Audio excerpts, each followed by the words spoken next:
noite a todos, graça e paz. Amém.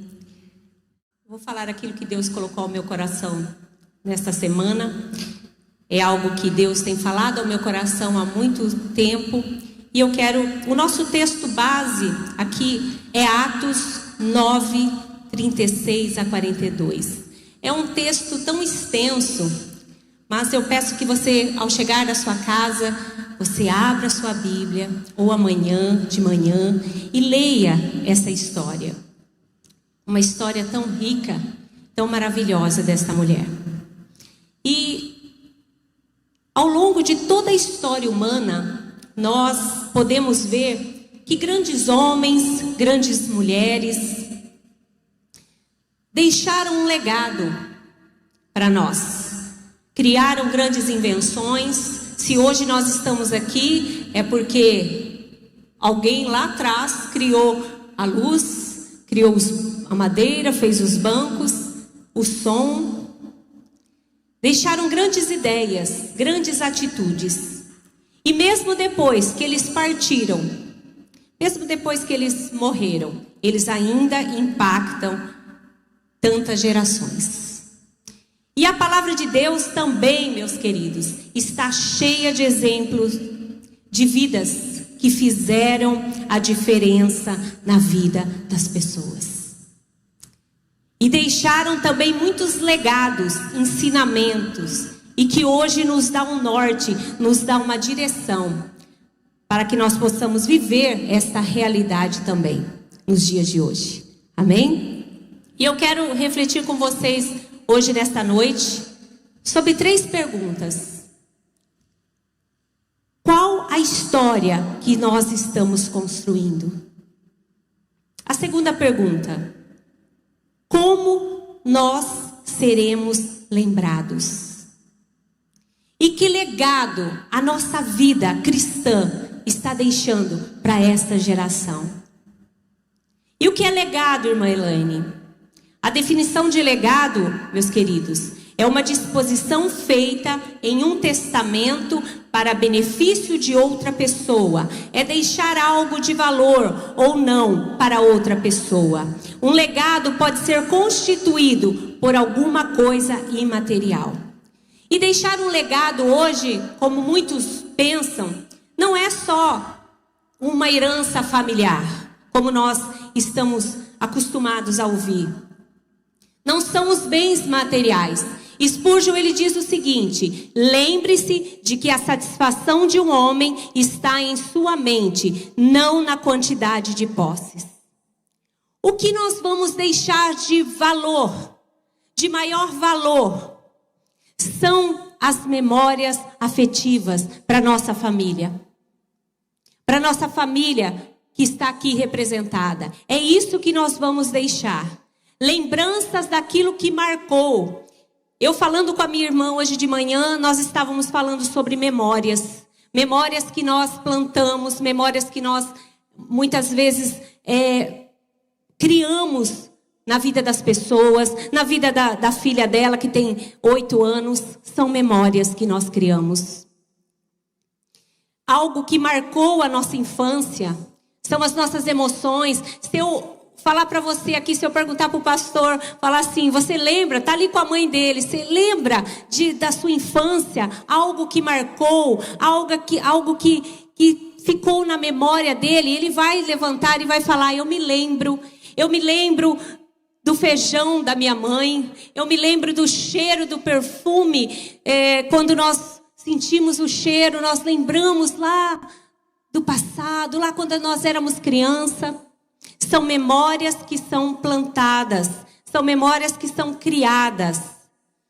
E é muito importante, principalmente na primeira infância, né, que as crianças da primeira infância, plantar memórias no inconsciente dela. Ela fica ali registrada até na vida adulta. Tanto as coisas ruins quanto as coisas boas nós lembramos. São memórias, são legados que nós deixamos na vida das pessoas. São memórias ali armazenadas. Mas o principal, e eu considero o mais importante de tudo, que nós vamos deixar de legado é o exemplo da nossa vida com Deus. É isso que nós vamos deixar de legado para a nossa família, para a igreja que você está inserida, para a nossa sociedade. Nós vamos deixar um legado, um exemplo. Porque hoje, meus queridos, nós vivemos uma era da miogização. Eu falo que é miogização, né, irmã Moab? Tudo muito rápido. Tudo rápido, né? Os relacionamentos são rápidos. As amizades são rápidas. Tudo é a miogização que nós estamos vivendo neste mundo. Hoje, nada é duradouro, se nós olharmos. Eu gosto muito do sociólogo Zygmunt Bauman. No seu livro, ele fala o seguinte. Ele fala da liquidez para descrever esse novo tempo que nós estamos passando aqui. Para ele, nada é sólido, tudo é líquido, tudo se desfaz, nada é duradouro, nada é seguro. Os relacionamentos são totalmente, hoje se divorciam por qualquer coisa. Hoje as amizades não duram tanto quanto antes. Hoje eu trabalho num escritório de advocacia e lá eu vejo, às vezes, uma pessoa que chega lá para fazer uma contagem, ele leva uma carteira somente. A vida inteira, 35 anos trabalhado em uma empresa só. E hoje nós nem vemos isso, né? É raro a gente ver uma pessoa com tanta durabilidade numa empresa. Por quê? Porque nós estamos vivendo a miogização, né? E eu sempre falo que é muito bom quando nós fazíamos pamonha antigamente. Quem aqui fez pamonha já? A família. É maravilhoso, né? Hoje a gente já não faz mais. Hoje a gente já vai lá na feira, já compra pronta. Mas o que é bom isso? É você, um rala, outro pega na panela, ferve a água, né, irmã Moab? Tira os cabelinhos do milho, as crianças para lá e para cá, e os primos brigando, e você fica quieto, menino, senta. A outra ali falando, e aquele alvoroço de uma família grande. Aí no final de tudo, o que a gente faz, irmã Cida? A irmã Cida tem uma família grande também. O que a gente faz, irmãos, no final de tudo? A gente senta e come a pamonha. E qual é o objetivo disso? É estar juntos. Simplesmente. Não é por causa da pamonha. Pamonha, eu amo pamonha. Tudo que é de milho eu gosto. Mas não é isso. É estar juntos. É muito raro hoje nós vemos que as famílias não comem mais à mesa. Um come lá na sala, outro come no quarto, outro come lá, come aqui. E hoje é muito raro, como o Salmo 128 diz, né, que o pastor Gilberto falou anteriormente. É estar junto. É comer junto. Nossa, eu tenho uma vida muito corrida durante a semana, né? Nós temos, né? Eu acho que todo mundo aqui tem. Mas eu optei a isso. Aos domingos, irmãos, aos domingos eu já falei isso com as irmãs, né?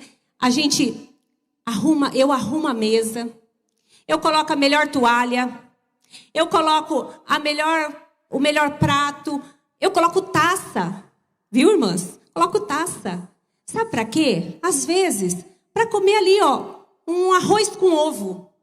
Tomar um copo na taça a água, mas é estar juntos. É desligar o celular, é estar junto. A palavra de Deus, a Bíblia, Jesus, ele comia, ele fala muito sobre isso. Fala muito de estar juntos. Muito obrigada. Depois eu te recompenso, né, pastor Rubem? Entenderam, irmãos? É estar juntos. É você estar juntos. É você ser só os dois, mas você arrumar a mesa. Muitas vezes nós preparamos a mesa para as pessoas de fora. Nós colocamos as melhores taças, uma vez por ano nós tiramos tudo, né, irmã? Do armário lá no Natal, né? Colocamos as melhores travessas, mas para os de fora. Mas nós temos que fazer isso para aqueles que estão na nossa casa, na nossa família. Sabe o que você está criando, irmãos? Memórias. Memórias. Memórias. Daqui a algum tempo, os seus netos vão lembrar, vai falar assim, olha, minha avó fazia isso, meu pai fazia isso. Antigamente, todos sentavam à mesa. Há muitos anos atrás, eu me lembro que minha mãe falava. E isso, é importante nós fazermos isso. São memórias que nós estamos criando através de pequenas coisas. De pequenas coisas, nós criamos memórias. Eu sei que os meus filhos têm memória de um pai de 2 metros de altura, que entrava dentro do berço, irmãos, com um lençol e fazia marionete e contava histórias da Bíblia para eles. Eu sei que eles têm essas memórias do Gilberto. São memórias criadas, são legados deixados. E quando nós cultivamos, né, a presença de Jesus à roda da mesa, tem ganhos incomparáveis, meus irmãos. E eu quero falar nesta noite, eu vou ser bem breve. A Bíblia fala de uma pessoa, de uma mulher muito especial também, que deixou um legado muito maravilhoso para nós. Se nós estamos falando dela aqui hoje, é porque ela deixou um legado lá atrás. E eu quero falar sobre a discípula, sobre uma mulher que é um exemplo de mulher cristã, que deixou um legado e traz para nós lições muito pertinentes hoje. Porque através das suas atitudes, da sua maneira de viver, hoje nós estamos lembrando dela. E o texto indicado, como eu pedi para que o Felipe colocasse, está em Atos 9, 36 ao 42. Quando você chegar na sua casa, ou se você quiser ir acompanhando aí. O texto indicado aqui, ele relata a respeito desta mulher, Tabita ou Dorcas, uma cristã, moradora da cidade de Jope. E a Bíblia também não menciona se ela era casada. A Bíblia não... Ou se ela tinha uma família, não fala se ela tinha uma família. Mas nós podemos deduzir, sim, que ela morava sozinha e era, de fato, uma costureira.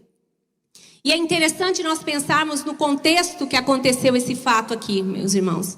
A igreja, nessa época, avançou muito o crescimento dela. Ela se alastrou em toda a região ali de Jerusalém. Foi na época que Paulo se converteu. E que, entre aspas, teve uma pequena parada na perseguição da igreja. Foi nessa época aí, esse contexto todo. E Pedro aqui, ele irá acompanhar todo esse processo inicial do crescimento da igreja aqui. E nesse início da igreja, estava ali essa mulher, uma serva de Cristo chamada Dorcas. Ela foi chamada de discípula, de imitadora, de seguidora de Jesus. Ela era uma pessoa notável, admirável. Ela era admirada por todos daquele lugar. Uma mulher bondosa e que vivia para amar o próximo, não vivia para si mesma. Eu falo que ela era o tipo de pessoa que todos nós gostaríamos de ter por perto, né, irmãos? Porque muitas pessoas são conhecidas nas redes sociais, eu sempre comento isso. Estão bombando por aí, né, irmã? Estão bombando no meio da sociedade por aí. Na igreja, talvez, por algum fato que fez ou realizou. Mas quando nós temos a oportunidade de conviver com essas pessoas mais intimamente, nós não desejamos de maneira nenhuma imitá-las.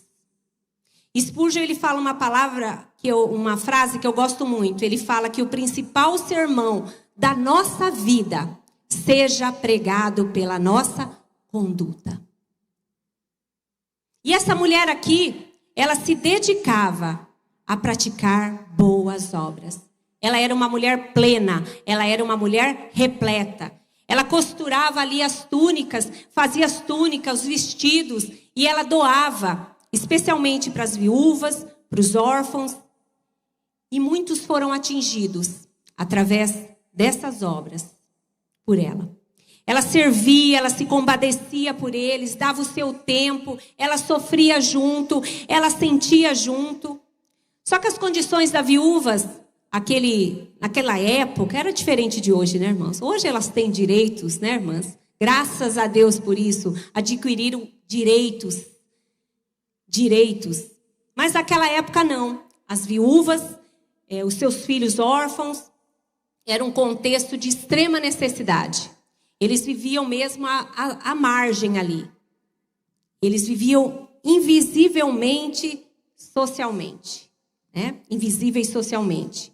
E ali eles traziam a marca da exclusão. Né? Eu sempre falo que é da segregação. Mas hoje tudo é diferente. Mas elas precisavam de uma pessoa como Dorcas. E como nós hoje precisamos de pessoas como Dorcas. Hoje nós estamos vivendo um mundo egocêntrico. Hoje nós estamos vivendo um mundo individualista. Um mundo líquido, como diz Bauman. Irmãos, o que a sociedade não faz, a igreja precisa fazer. Amém? A igreja precisa fazer. Tem uma frase que diz assim: se o sofrimento das pessoas não nos causa dor e não nos faz praticar o amor, então a nossa alma não está bem. Não está bem. Se nós não sentirmos, não compadecermos pela dor do outro, por aquilo que a pessoa está passando, não está bem. E as boas obras de Dorcas não são obras caritativas, irmãos, mas de um bom proceder. Não era nada algo forçado. Eu vou fazer porque eu preciso tirar uma foto ali, né? Eu estou doando o que eu estou fazendo. Não. Não era esse tipo de uma pessoa forçar a fazer isso. Ela é expressada através da sua fé, do seu amor, do serviço. Ela agradava a Deus. Ela glorificava a Ele. Ela tinha frutos. Ela expressava essa grande fé em Jesus através de suas obras. Era o reflexo da intimidade dela com Cristo. E nós, meus queridos irmãos, o que nós temos refletido? O que nós temos feito? O que nós temos visto? Às vezes nós olhamos tantas pessoas que precisam. Eu sempre falo com o pastor Gilberto que as pessoas precisam, às vezes, só de um abraço. Às vezes as pessoas só precisam ser ouvidas. Você não precisa falar nada. Você só sentar e ouvir a pessoa, ela já sai dali. As pessoas só precisam disso hoje. Precisam de amor, precisam de carinho, precisam de um apoio. É isso. Que maneira nós estamos refletindo essa intimidade com Cristo? Eu ouvi uma frase que eu gosto muito, porque eu gosto muito de frase, irmãos. Quando nós passamos a andar com Jesus, o nosso coração fica cheio de compaixão. Se torna os olhos dos idosos, os ouvidos para os sofridos, as pernas para os coxos, as mãos para os doentes, o ombro para os quebrantados. Um simples gesto seu pode tornar uma bênção extraordinária para quem recebe e para quem faz. Amém? E Dorcas nos ensina que o legado servir é uma escolha, é uma decisão. E não é um sentimento, assim como o perdão. Nós não sentimos perdoar, mas é uma decisão, um ato de decisão. Eu vou perdoar. Porque nós sabemos que servir, irmãos, é contra a natureza humana. Nós não gostamos de servir. Porque o tempo todo nós queremos o quê? Ser servidos. Ser servidos. E Jesus nos revelou que Ele não veio a este mundo para ser servido, mas para servir. Amém? E Dorcas aqui, o que aconteceu com ela? Ela adoeceu, e morreu. No versículo 37, você vai ver isso. Nós não sabemos também o que foi que aconteceu, qual a doença que ela teve. Mas eu quero dizer para vocês o seguinte, que também nós não estamos livres das calamidades, dos infortúnios da vida, porque nós somos cristãos. Homens e mulheres da Bíblia são os maiores exemplos que passaram, muitas vezes passaram por infortúnios, por algo ruim. E é muito ao contrário daquilo que nós muitas vezes pensamos ou pregamos. Uma coisa que eu tenho aprendido muito, irmãos. Nós não controlamos a nossa vida. Nós pensamos que controlamos a nossa vida. O problema é que a vida não funciona assim. O maior de todas as ilusões é a ilusão do controle. Deus está no controle de todas as coisas. Nós não estamos no controle de nada. Nós achamos que estamos, mas nós não estamos no controle. Deus está no controle de todo o universo. Não tem o que nós fazermos, apenas esperar nele, na sua provisão, na sua direção. Não tem o que fazer, mas nós devemos ter essa consciência que nós não estamos no controle de nada. E nós também não controlamos as atitudes das pessoas em relação a nós. Isso nós temos que ter essa consciência. Amém? E a morte dela trouxe muita comoção. Já estou encerrando, tá, irmãos? Ela provocou muita tristeza em toda essa comunidade. Imagine uma mulher dessas morrer. Ela iria fazer muita falta. Sabe por quê, irmãos? Porque ela criou memórias naquele povo. Ela deixou um legado ali para aquele povo. Quando ela morreu, eles mostravam os presentes que ela fez, né? As túnicas, os vestidos, tudo. Não pelo valor material, mas pelo valor sentimental. Eles eram agradecidos por tudo que ela fez e pela vida dela. E nossos frutos também, irmãos, devem testificar o legado da bondade que nós carregamos. Dorcas aqui não divulgou que ela era boa. Eu sou boa em tudo que eu faço. Eu sou o cara. Eu sou, demais. Não.